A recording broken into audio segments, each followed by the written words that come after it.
Listen, I have very conflicted feelings about what the actual best Chiefs team ever is. Because I think, much like I think the best Patriot team ever didn't win the Super Bowl, I actually think the best Chiefs team of my lifetime's 2020. And they got clocked in the Super Bowl by Tampa and Brady. And so I don't know what we're measuring, them against which year, but I thought that was the best combo of offense, defense. You still had, peak Hill, peak Travis, all of that. Where I think this is absolutely on the board is the tangible and the intangible. The tangible is this. They had that awesome draft class a few years ago, primarily of defensive players who are now veteran-ish. Right. You know what I mean? They are now McDuffie, Karlaftis are entering year 4.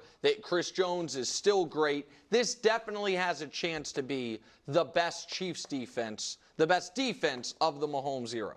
You then add to it that I think it's the best receiver group they've had since 2019, when they had Tyreek, Sammy Watkins, and put Cavis, prime Kelsey in that receiver group. And I think that this should be as good of an offensive line as they've had. So you put all those things together, that should be, they have the personnel to be the best. Right. But here's the most important thing. What they have that's not quantifiable, but I know it, is for the first time in 3 years, chip on his shoulder Mahomes.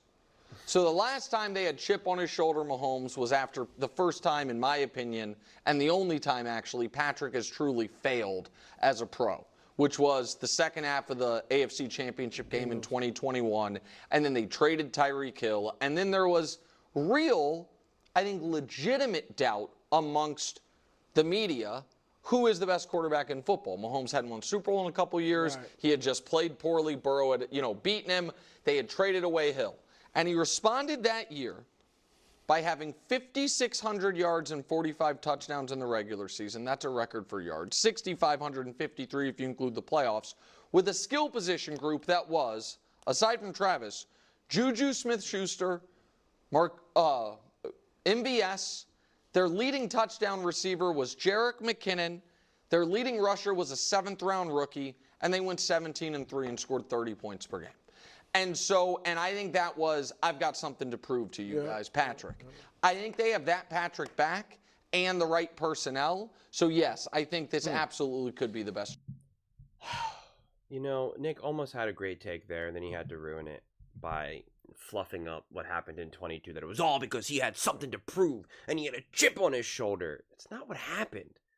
Just stop. Travis Kelce had the best year of his Hall of Fame career, okay? Juju played fantastic, and Andy Reid schemed up an insane amount of Patrick Mahomes played awesome. Patrick Mahomes was great. That offense was great, but it wasn't just because Patrick Mahomes was everyone in the media is saying that I'm not the best quarterback.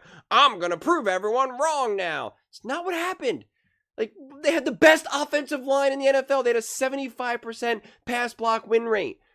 So you were getting a ton of production from your receivers and your tight end. You got just an absolute iron wall of an O-line. You got tremendous yak from Kelsey, from Juju Smith-Schuster. It was a highly run team that had brilliant execution. It was not some magical Patrick Mahomes just said it's time to prove everyone wrong. It's not what happened. So it's insane to say otherwise. I mean, he was 19th in percentage of attempts of 20 yards or more. Okay? Russell Wilson, Marcus Mariota, Justin Fields, Aaron Rodgers, Mac Jones, Josh Allen, Lamar Jackson, Jacoby Brissett, Derek Carr, Tua Tagovailoa, Davis Mills, Jalen Hurts, Kenny Pickett, Trevor Lawrence, Kyler Murray, Geno Smith, Dak Prescott, and Kirk Cousins all had a higher percentage of their total attempts be thrown for 20 yards or more. So just stop. I mean, he was 20th in deep ball touchdowns. He had 3. Okay, Geno Smith had 14. Aaron Rodgers had 12. Jalen Hurts had 11. Derek Carr had 11. Josh Allen had 11. Tua had 10. Trevor had 8. Joe Burrow had 8. And again, I'm not even saying like this is like the biggest deal either, because it's like I don't think it's like the most important thing in terms of winning, as the Chiefs prove here. But it's just like, stop pretending like Patrick Mahomes was just on a mission. I mean, this is why people will come out and be like, "Oh, see, you're just trying to hate or downplay Mahomes." It's like, no, I'm just telling you the truth. Patrick Mahomes had an unbelievable year in 22, an unbelievable year. But stop pretending like he just put the team on his back. It's not what happened. You can say that he played great and the Chiefs were great, and it wasn't because Patrick Mahomes had a magical chip on his shoulder and that he was doing something that just no one else could do, because it's just not correct. In 2022, he was below the league average in average depth per target. 7.2. 7.2. And yet, for the year, he was number one in YAC with 2,853 yards. We can celebrate Patrick Mahomes, like as JCT says, we don't have to yeast up the Kansas City Chiefs and Mahomes here. Like, we're just inventing something here. And it's so frustrating because I just wanted to talk about this clip and discuss whether or not Patrick Mahomes, is this the best Chiefs team and whatnot, and how great they can be. Because again, I believe in this team this year. I believe in Xavier Worthy and Rashee Rice. I believe that the O-line will be better. I believe, again, I don't know if the defense is necessarily going to be better. I think he's just kind of trying to make that into, this defense was unbelievable in 23 and 24. So just to say that it's going to somehow magically get better just because of reasons, like, not so sure that that's necessarily the reality either. But, could this be his best team? I think it could be his most complete team. I think that could be, but again, because it's like, how do you define best team? And are you relying more heavy on offensive power, or more of a complementary where you can still have the ability to hang 30 some points on them, but your defense is more than equipped of bringing their A game and holding a team to 14, 17 points. Because if anything, that's what this team feels like more than anything, that it's the most complete team, which you could make the argument that the most complete team ends up being the best team, just maybe not the flashiest team. So that's the conversation that I actually want to have. But this invention that Mahomes was just out, he has a chip on his shoulder, and he had something to prove in 22, and that's why he had the levels of success that he had. Didn't he want to prove that he was the greatest quarterback of all time? And didn't he want to win? Didn't he want to have a three-peat? Like, you don't think that's enough incentive to be the best you can be, to be historic and go for the three-peat? Like, I just hate when people just make up intangibles like that. I mean, it just makes no sense. So he had more incentive to be great in 22 than he did in 24. How? How does that make sense? He got annihilated in the Super Bowl in 2020. His words himself said that still hurts him to this day. That it still hurts him, that he still thinks about it. That's what Mahomes said himself. You don't think that he had a massive, like, oh my God, this next year I am coming back and we are getting after it. And they weren't able to get back there. They did indeed lose to Joe Burrow and the Cincinnati Bengals. Like, but then 22, that's when he really had the incentive. Then he really was like, no, now I really have a chip on my shoulder. Now I'm really going to prove it. And that's how we had this levels of success. No. It was, Travis Kelce had 1,300 yards, 12 touchdowns. He was second in the NFL to only Devontae. He had 110 receptions. A.J. Brown, the wide receiver 1 for the Philadelphia Eagles, had 88. I mean, Travis Kelce was just an absolute monster. That's what I said. It was his best year ever. He could not be stopped. Number 1 in the NFL in yak. Juju was top 12. And Juju had the highest reception percentage. 80.4, 933 yards, 12 yards per reception. He had 78 catches on 97 targets. So, like, let's chill out here. Let's just, like, gosh, man. Just chill out. It's not a matter of just will. It's just not.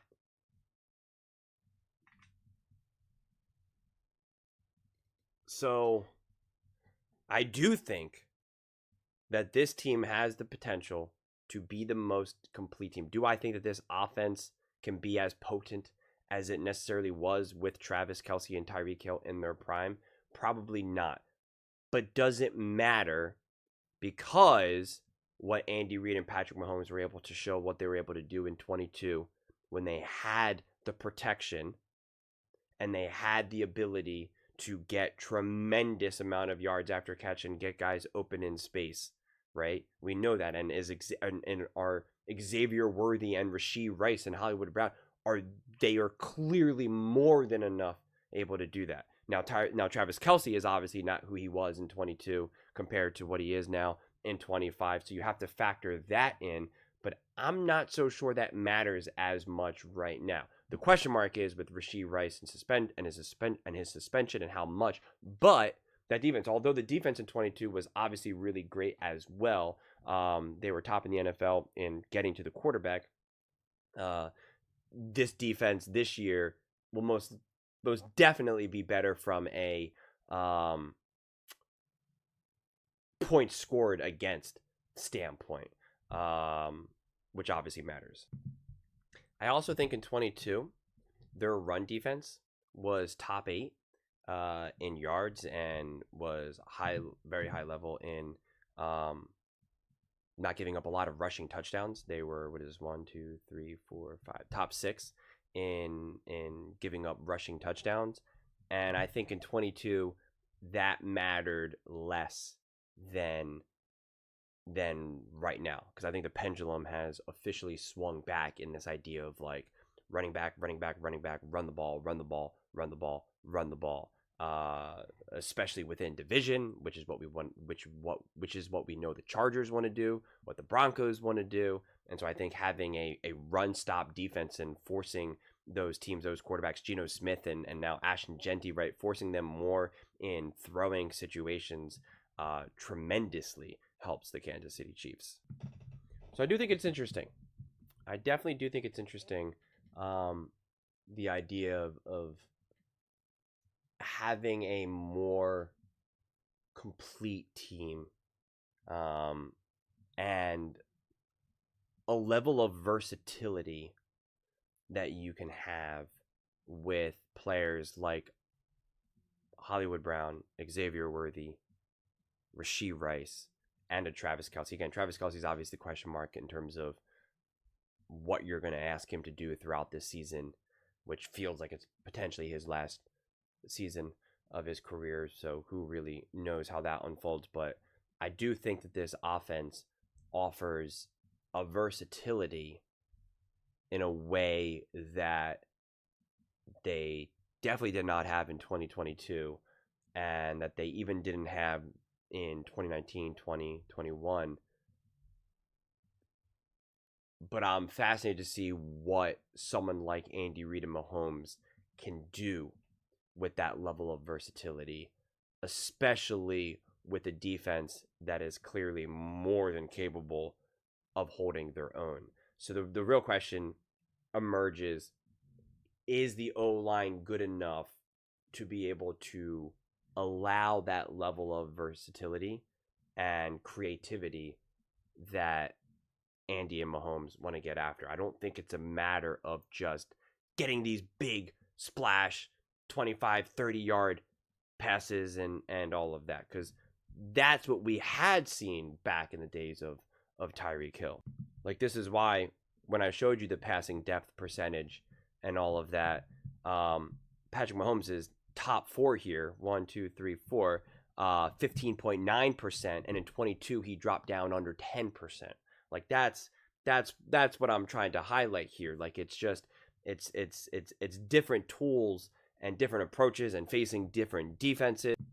But even so, here in 2020, which this is what Nick was saying was the best, 12.4% for, again, passes that are 20 yards or more, 73 attempts, 13 touchdowns, 2 interceptions. That's a far cry from what we've seen in the following year. In 22, having 9.7% and only 3 touchdowns. I mean, that's a significant drop off, and pretty much continued with that trend into 23 and 24. So that's why I'm not even 100% confident in terms of what is Andy Reid going to dial up and look to do with this type of offense. I think that remains to be seen. I really do.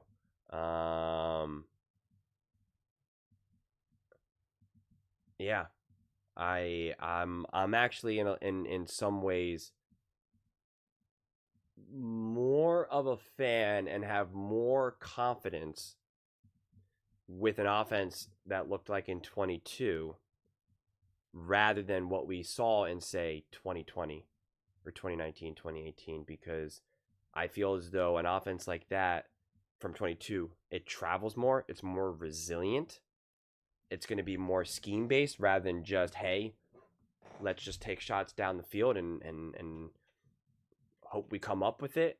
And because at this point you're then relying on Xavier Worthy or Rashee Rice to really come up big in a way that you were banking on, say, a Tyreek Hill, or even a Travis Kelce to a degree. And so, yeah, I don't have a strong sense as to how Andy is going to want to run this offense, how he's going to want Patrick Mahomes to work within this offense with this specific group of guys, because I do think you get a little bit of everything. So are we going to see a more balanced offense as well? I really don't know. And again, so much of this will also depend on how good the defense is, and are they looking to send messages? Are they looking to get to really kind of ramp up the volume for this offense, or are they just going to continue just to look for wins, right? And it's like, and they don't care if they see that their defense is holding the opposing team to only 10 points. Like, are they going to push the envelope and try to really get out there, or if they're just like, nope, we're just going to be smart, conservative, keep moving the chains, kick field goals, get the touchdowns when we can, don't need to do anything too crazy, and then then when it's time to go all out, say the playoffs, we really open up that can of worms and know full well that we can. So I'm actually excited to see what this offense looks like. I really am. I'm excited to see what it looks like in practice in terms of what is the actual fundamental approach with this specific group, because we've never really seen it. That's the thing, and I think it's got the potential to have a little bit of 22 and a little bit of, say, 2020, but where does it actually end up balancing out, and what actually puts them in the best possible position to consistently win and to consistently get that production? That remains to be seen. But those are just my thoughts. I'd absolutely love to hear yours. What do you guys all think about the Kansas City Chiefs? Are you buying that this could be Patrick's best team? Let me know in the comments below. I read every single comment, so whether you agree with me or disagree with me, either way, let's get in some discussions, let's get in some fights, but ultimately, let's just have some fun. And please do consider subscribing. We are building an amazing community here, and I absolutely love to see you part of it. I want to build something that we all generally feel connected to, something that we're really excited to be part of. I think we're well on our way to doing it. And please don't forget to give this video a thumbs up, as it really does help the visibility and the algorithm. Thank you so much. See you next time.